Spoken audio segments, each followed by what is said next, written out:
पूरी एक भीड़ है और इस भीड़ में हमको क्या करना है, अलग दिखाई देना है। हाथ दिखाना मतलब डंडा ऊंचा करने का मतलब हमको अपने माता पिता का, अपने कुल का नाम ऊंचा करना है ना।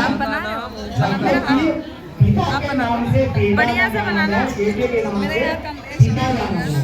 उन्होंने कहा आया वो उनके पिताजी है, ये नहीं कि वो उनका बेटा है।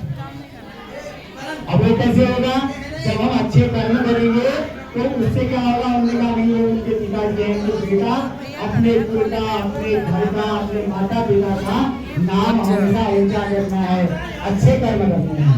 ठीक है, उसके साथ ही ब्रह्मचर्य के कुछ नियम है। नित्य संयोग उपासन करना है, अपने से बड़ों से ऊंचे आसन में नहीं बैठना है।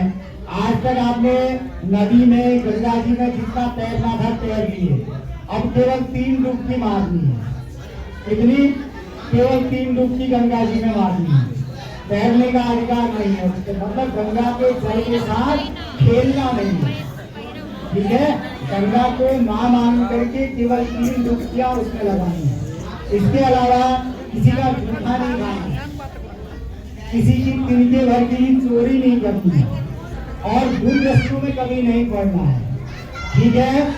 और इसके अलावा सबसे बड़ी बात यह है कि आपके माता पिता ने इतना पैसा खर्च करके, कोई कहीं से आया, कोई कहीं से आया, खर्चा कर करके यहाँ आए, आपका जनेऊ संस्कार किया, तो ऐसा नहीं होना चाहिए कि 3 दिन बाद जनेऊ छुट्टी पर लड़की हुई नजर आए। समझ में आया? कहने का मतलब है कि हमेशा यज्ञोपवीत को धारण करना है। और केवल ऐसा नहीं है कि खाली यज्ञोपवीत धारण कर रखा है तो मैं ब्राह्मण बन गया या मैं वो हो गया। उस यज्ञोपवीत के कुछ नियम भी हैं। आप शौच आदि जाते हैं तो दाहिने कान में 2 बार या 3 बार लपेटते जाइए। ऐसा नहीं हो सकता कहीं भीड़ में हो, गले में 1 बार लपेट लीजिए। कहने का मतलब है कि नाभि से नीचे जनेऊ नहीं होनी चाहिए, ठीक है। जब हम शौच आदि दीर्घ संख्या, लघु संख्या जाते हैं तो जनेऊ हमारी नाभि से नीचे नहीं, ठीक है। और दूसरी चीज, नित्य गायत्री जरूर जपना। ये हम लोगों के लिए क्या है, ब्रह्मास्त्र है। क्या है? ब्रह्मास्त्र है। तो नित्य गायत्री का जप करना है। कितना करना है? 108 बार।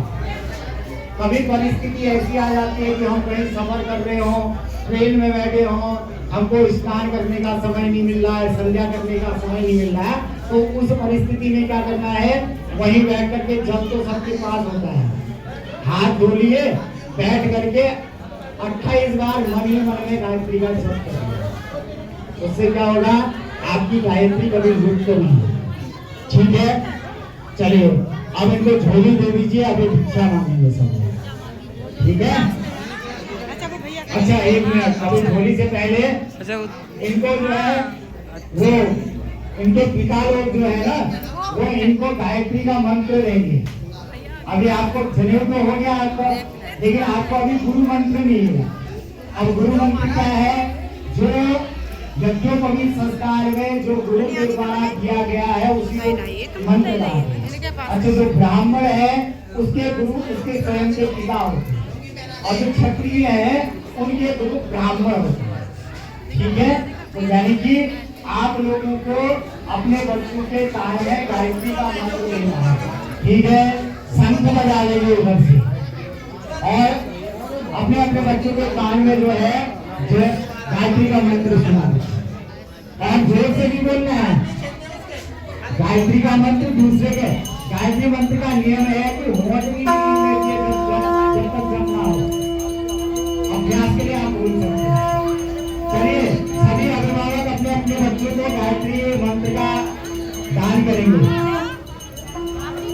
गायत्री मंत्र का नाम बोल दो।